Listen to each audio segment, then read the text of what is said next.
Hey, we're talking about the art of toxic people. It's your girl New back with another video. So, toxic people, we've all dealt with a toxic person at some point in our lives, be it a coworker, a romantic relationship, even family. They can really get under our skin and cause a form of distress that just makes us want to holler. But if we can tweak our perspective just a little, we can learn that we're all mirrors, and sometimes difficult people are here to teach us a lesson about ourselves if we're open to learn. Could teach us to have better coping mechanisms, to build better support systems, and to take care of ourselves just a little bit better than we did before. So, as a person who has personally experienced friendships, coworkers, family, and other relationships that were toxic, I would say I've learned and I'm still learning how to handle these dynamics in a healthy, responsible way. We're not perfect. Sometimes it's the people that are closest to us that can really irk our nerves. So I am a licensed life coach, an intuitive art guide, and I'm a certified mental health aide. I'm going to share some things that you can put into practice if you're dealing with someone who seems toxic or exhibits toxic behaviors. So, tip number 1, respond. Don't react.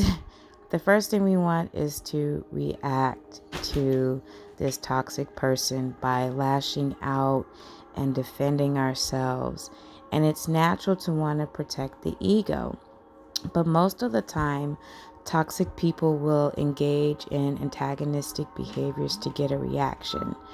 They may even put you down, spread lies, rumors. The key is to remain calm. I know it's easier said than done, but if you take a moment to pause, gather your thoughts, realize that this person is seeking some form of attention, even if it's negative, you can more than likely respond in a way that can be simple as, hey, that's just how you feel. You're entitled to your opinions, whatever's necessary. Sometimes doing this allows you not to give them the reaction that they want. You can ignore them even completely. It honestly takes two to tango. And if you're not dancing with them, they're left to tango by themselves. Most of the time, these people want to bring you down so that they can feel better about themselves. Another thing would be to build a support system. When this person is really lighting the flame up under you, it's helpful to have a close family member, a friend, or people from a group or organization, or even just therapy. It helps to talk things out and let the people closest that care about you know what's going on. It can also help to journal and get out the negative thoughts so they're not running rampant and wild in your head. Another option would be or tip I should say, would be to get into your hobbies. Explore your passions and interests. There's nothing more irritating to a toxic person than to live your life and leave them out of it. Toxic people usually don't want to see you living your best life. So finding your bliss is one of the best things you can do for yourself to pull back unnecessary energy from that person. The last thing would be self-care. So it's important that you incorporate that into your routine. I personally like facials, mani-pedis, but you can also incorporate healthy meals, build an exercise regime, turn on some good music, read a book, treat yourself to something good. A walk in nature always helps as well.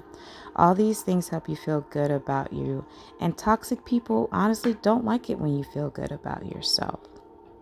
Sometimes it may be impossible to completely get away from this toxic person in your life because you may live with them, might be a parent. But it's good to also incorporate safe spaces.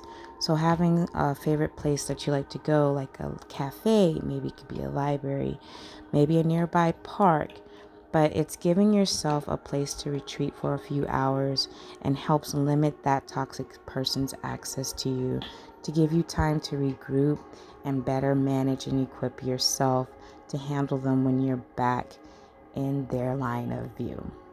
So that is what I have for you here today. Dealing with toxic people, make sure you're taking care of yourself. Make sure that you're building positive support systems that you can truly lean on. And make sure that you are living your best life, doing the things that make you happy, doing the things that make you feel free. And eventually, that toxic person is going to have to take themselves over to somebody else and ruin their day, but not you. So that's what I have. Again, it's your girl, New. I hope this helped, and peace.